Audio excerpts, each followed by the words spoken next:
Boy, does Monticello know how to travel? Had a big following at Mills tonight. So many weapons.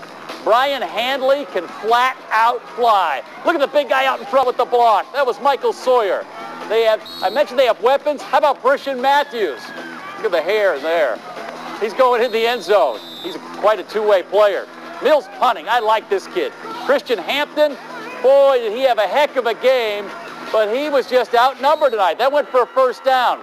Joe Carmichael, hard-nosed quarterback, also plays linebacker. Over the middle for Handley.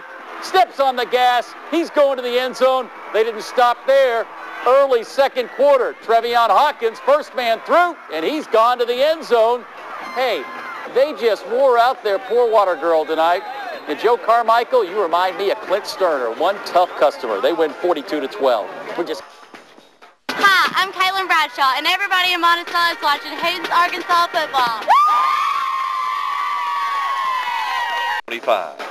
Hi, I'm Caitlin Compagno from Monticello. Coming up are more highlights on Hooten's Arkansas football. Let's go, Phillies!